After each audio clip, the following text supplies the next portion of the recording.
Welcome to NewsNale episode 24. This week, Friday, the 24th of February, 2024, we're going to be talking about interviewing. And today we're recording from a remote location down here on the east coast of sunny Florida. It was a quick, abrupt, unprompted trip down to here to visit with my dad and take care of some business down here. And it's pretty nice, actually. So anyway, let's talk about NewsNale, which is brought to you by Nails Ed, a learning and development platform focused on professional communications in your writing, in your presentations, and meeting management. If you, your team, or your company wants to be more effective, more efficient, get more done, doing less, check us out on nailsed.com. Happy to do online or in-person seminars on one or all three of those areas. But let's move on. And quickly before we do, don't forget we have office hours every other Wednesday. We had a great one last Wednesday, and our next one is coming up on March 6th. We talk about all topics. We talked about insubordination among employees this week. How do we encourage in retail people to stay in your shop, have them come back? Some really good stuff there. Would love to see you there. Look for emails from Nails Ed and show up. We do it either live in the morning at Mukai Coffee House or via Zoom in the evenings, 5 to 7. So anyway, while we're talking about interviewing, I was fortunate enough this week to be asked to come up onto the Montana State University campus, and we had a pre-networking event session in the Strand Union building where students could come in and get everything from clothes to cover letter and resume prep, how to interview. And I had a great time talking with tons of students there.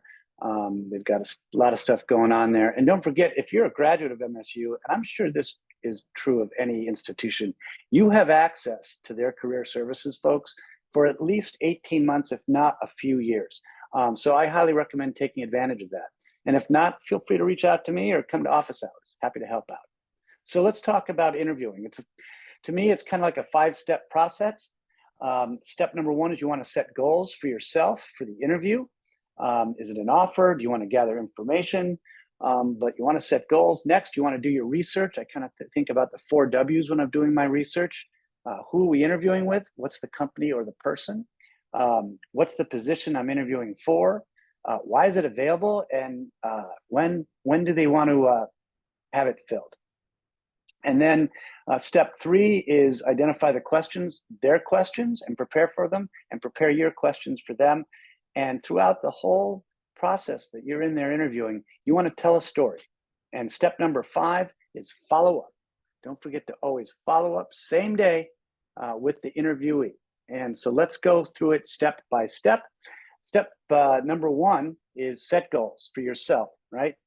You have goals for yourself. You want to have goals within the interview. Do you want to get an offer? Do you want to make sure you get to the next stage of the interview? And you want to make sure you know what you want to do. As they said in Alice in Wonderland, if you don't know where you're going, any path will take you there. If you don't have a goal, anything could happen in that interview. What do you want to learn from them? What do you want to have happen after the meeting? Make sure you work on these first, and it will help direct the next 4 steps. And remember, set these goals like SMART goals. Make them timely and measurable. How do you know you reach them? So number 2, and this is probably the longest of all the steps, and it's really doing your research, the who, what, where, when, why. So who, the company and the person. So, once you do the research on the companies, that's how you customize your research going forward, your question development going forward, how to answer your questions, because you want to answer them to the specifics about the company and about the position, because interviewers are no dopes. They've been doing this for a while. They can tell when you're providing kind of canned, generic answers. Said another way, when I used to interview folks at Compass, if I could I'd ask a few questions, just basic questions about the company that you can find on our website. And if they couldn't answer them, the interview was over. Like if you didn't have 10 to 20 minutes to check out my company on my website, I certainly don't have 10 to 20 minutes to waste my time learning about you. So do your best to find out everything again about the person with whom you're interviewing. Go online. You can do this research, LinkedIn, Facebook. People are a product of the activities that they do and have done. Therefore, the better you know or understand their role in the organization, what they used to do, the better you can prepare for how they're going to ask you questions and what they're looking for. If the interviewer has an IT or developer background, their questions are going to come from that area of the company, and on the job that you're interviewing for. Plus, what's the number one thing people like to talk about? Number one thing, themselves. Number two, their family. If they have one. If they don't, see number one. So the more you know about them, easier it is to work into and start developing a relationship with these people as you're starting off the interview. So research all the relevant social media sites you can find, where they came from, what school they went to, what teams they like, what places they go. There's a reason why good salespeople kind of have this, they kind of chat you up before they get into their sales script, because it makes you comfortable. You kind of know them a little bit. You kind of build a relationship so they're not coming at you cold. And that's what you want to do at the beginning of the interview. Ask them about their history with the company. Why are they there? Why did they stay? Pepper some questions about their interests that you found when you did your research. And because it's a good strategy, letting the interviewer talk, which you want them to do, because they'll reveal stuff about the company or the job or what they're looking for as they're chatting you up. And then you start getting into the interview. And at that point, you ask one last question. And this is the most important question probably in the whole interview. And here's what you ask them. Hey, Bob, Mike, you've seen a lot of people come and go. A lot of people have had this role. You've seen people do well. You've probably seen some people that haven't done well. What is it about those people that did well? Why were they good at it? If you could describe the profile, the perfect person for this job, what would it be? And if they answer that, then the interviewer will give you a detailed roadmap on how to present the information about yourself and answer their questions for the entire rest of the interview. Once they give you that answer, you'll know how to best tie together that seemingly disparate set of experience called your resume into a cohesive story that fits their needs perfectly. And keep that in mind, story. We'll get back to that a little later in the pod. So number two, what's the position?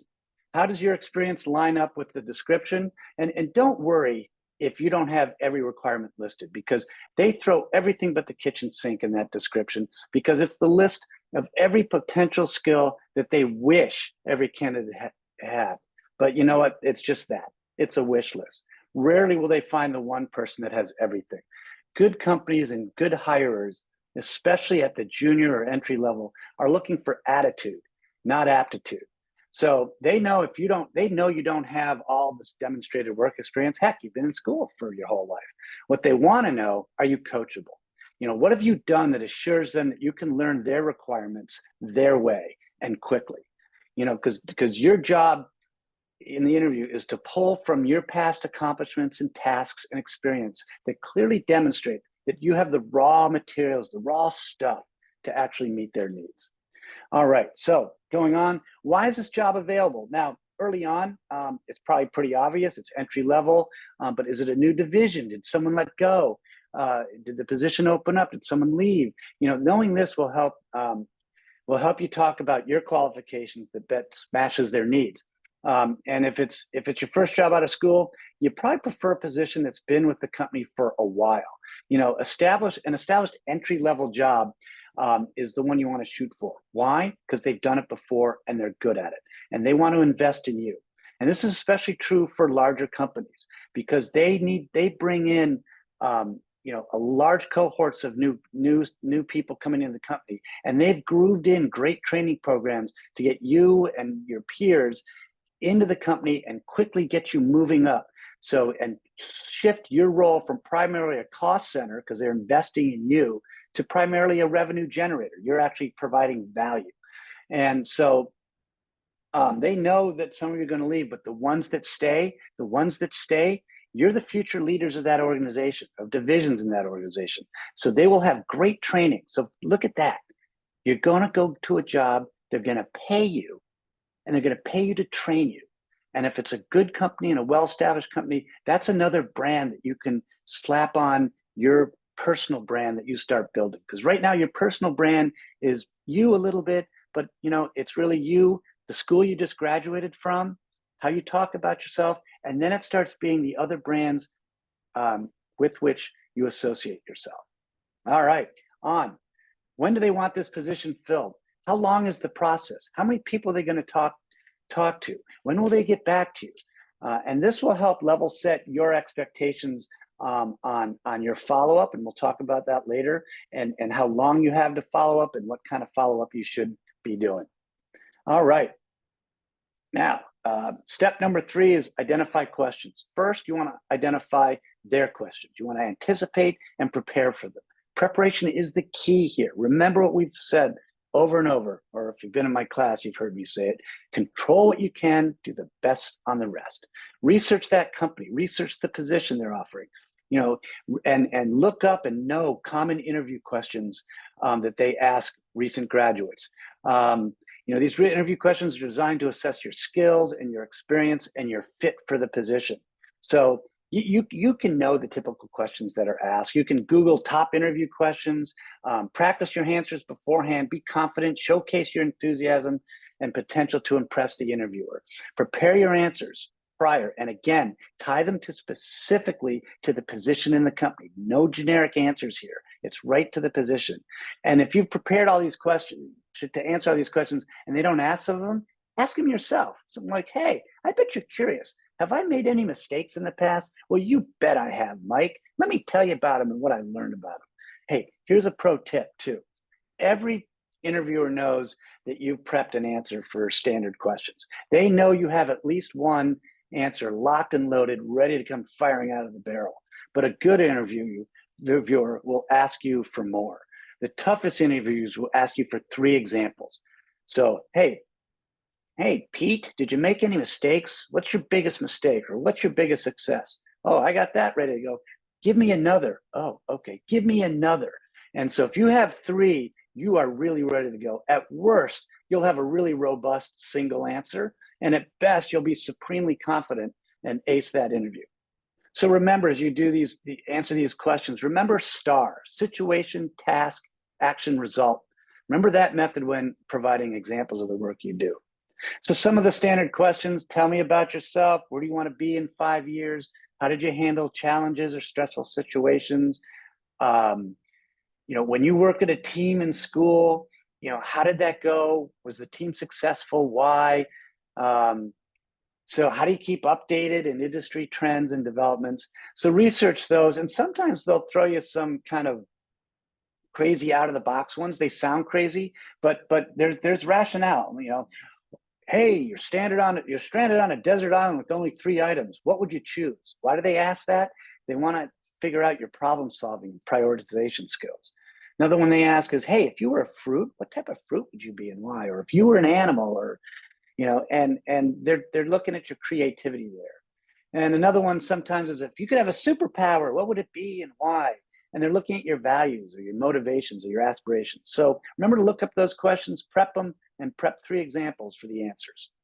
All right, what about your questions, right? You want to prepare those in advance, because there will come a time in every interview they're going to turn back to you and say, hey, Pete, you got any questions for us? And boy, do not stare blankly into their face. Go, no, I think I know everything I know. No, you don't. Okay. And this goes back to the research on the company. You want to ask questions specific to the company, right? And they demonstrate that your enthusiasm for and interest in their business. You want to ask about the department you're in, about the role, about the growth of the company. Where do they see themselves in 5 years? And the best last question to ask is, hey, Mike, what didn't I ask you that I should have? That's a great question. It's a great one. All right, onward. Tell a story, right? Or as I like to say, tying together that shit show that you call your resume and making it sing into something cohesive. Everybody knows early on in your career that the more you just got a mosaic of BS on your resume. That's okay. It may seem like a disparate set of events that happened in your life, but they're not. You made these decisions for very specific reasons. Whether you realize it or not, you had some sort of goal in mind, some sort of goal in place. Every step that you made should be revealed in your resume in terms of jobs you've had, organizations that you've joined, classes that you took, certifications that you've earned, hobbies in which you excel, right? It's up to you to pull those and tie them together into a really tight, engaging, coherent story. People love stories. People don't like trying to figure out a story from the roadmap of your resume. So never assume anyone else can figure it out for them. All right, and number 5, follow up. After the interview, actually your job's just beginning. Now it's time to start building a relationship with that person that just interviewed you. And this is not easily done over email. So you need to be very provide a very strong method, be very disciplined. And you want to write an email, send that thank you email the same day. You know what to say? Well, you know what? During the interview, remember up front, you chatted them up. Hopefully there was something you talked about that may not have been really about the job, but about something kind of fun or different. And hopefully you tease that out. Maybe it's some common interest like fly fishing or skiing or the growth of pickleball, whatever it is. You want to make sure you found some topic during the time with your interview. Why? Why? Because you're going to use it to separate yourself from all the other candidates, which is the goal. Separating yourself from the other candidates. You don't have to be the best in the world. You just got to be better than the other candidates. It's kind of like that story, that joke when you're hiking in the woods with a buddy and you come across a bear. You know, you don't have to outrun the bear. You got to outrun your buddy, right? So same thing. You just got to outrun the other candidates to separate yourself. So in the follow-up email, you might want to say stuff like, hey, dear Mike, great to meet you last week and learn more about the customer service role at Siemens and fly fishing in Montana. Now that person's like, out of all the people they saw, they're like, oh, yeah, that's the fly fishing dude. Got it. Remember, building your personal brand? You're tying that back to your brand. Then follow the first professional communications format. Recap the top 3 reasons why you're the best candidate for the job. And don't forget to include 3 next steps. In addition, I kind of recommend sending a handwritten thank you card. That's right.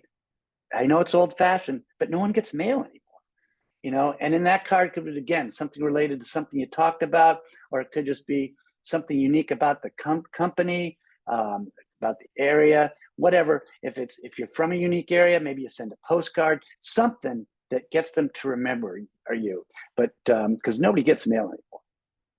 And you want to continue to build this new kind of relationship until an offer or a decision is made. So find or manufacture reasons to send follow-up emails over time. Set up Google alerts about the company. And if something comes in your inbox, they're looking at merging or selling off a division or buying a division, or they just hired a new VP in your area, any new information that comes up gives you a reason to reach out and touch that interviewer one more time. Hey, dear Mike, just saw that Siemens is looking to expand into flight system. That's interesting.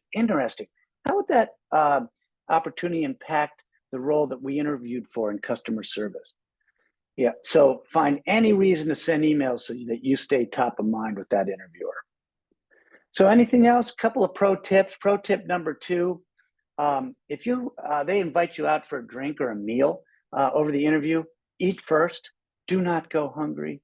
I completely blew my first interview with Procter & Gamble, and it cost me. I showed up there starving. There were 2 of them, 1 of me. We went to some Italian restaurant for lunch, and I ordered, for some stupid reason, cannelloni, which is big, long pasta filled with manicotti, and I just was so hungry I couldn't wait. And the waiter dropped it, put it in front of me, and it was just hot and messy, but I was so hungry, I dove in with the largest forkful. The second the waiter put it down, really rude to the other 2 guys that hadn't been even served yet, I shoved this thing in my mouth. That molten cheese burned, torched every ounce of flesh inside my mouth. Then they started peppering me with questions, but I couldn't focus on that. I had a 4-alarm fire in my mouth that had to be tamed. I was in survival mode. Ice, water, help. I couldn't remember what I said, what I prepared. I have no idea, but I know it wasn't good because I wasn't asked back. I didn't have another chance to interview with them for another 4 years after 2 years of working and 2 years of getting my MBA.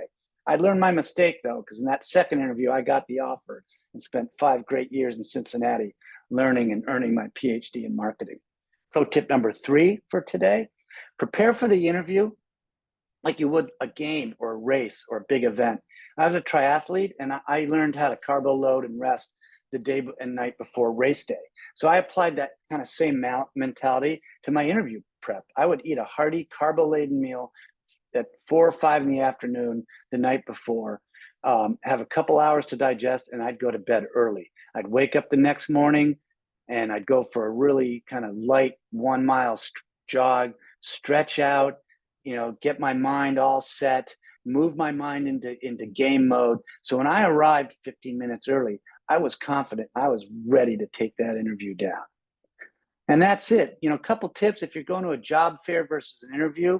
All this stuff kind of stays the same, except at a job fair, a meet and greet, your goal, we know your goal is, again, to get probably an interview versus getting an offer, right? Or get the next meeting or something.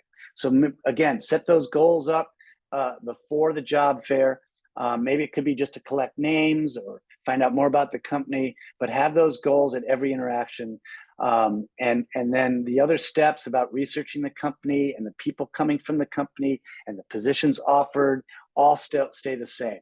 But your focus here is to separate yourself from everybody else at the job fair. Remember the bear in the woods analogy. You need to do better, run faster than all the other folks at the job fair. And how are you going to do that? You're going to calmly walk up to the desk or the table, introduce yourself, ask specific questions about the position, about the company. Just don't walk up and say, "Hi, I'm Pete, and here's a resume, and I really like your company." That you're making them do the work. Make it easy for them. Include topics that are 100% related to the job, and once again, find something of mutual interest, a hobby or a sport. And then by doing so, you'll have some information to use in your follow-up email that we talked about and your follow-up handwritten note. And finally, the building the relationship is even more important at the job fair because you're one step removed. And that's it for interviewing tips here on episode 24 of the NewsNale. Remember, our next office hours is March 6th. Looking forward to see you there. And thanks again for all those students who are showing up. And again, NewsNails are brought to you by Nails Ed, learning and development platform. Focus on great, excellent professional communications in writing, presentations, and meeting management. Great for you to advance in your career. Great for your team to succeed. Great for your company to beat the competition, beat the snot out of the competition. All right. Well, I hope you have a great rest of the weekend. Sorry, this news was a little later than most. Again, like I said, the travel came out of nowhere. And that's it for this week.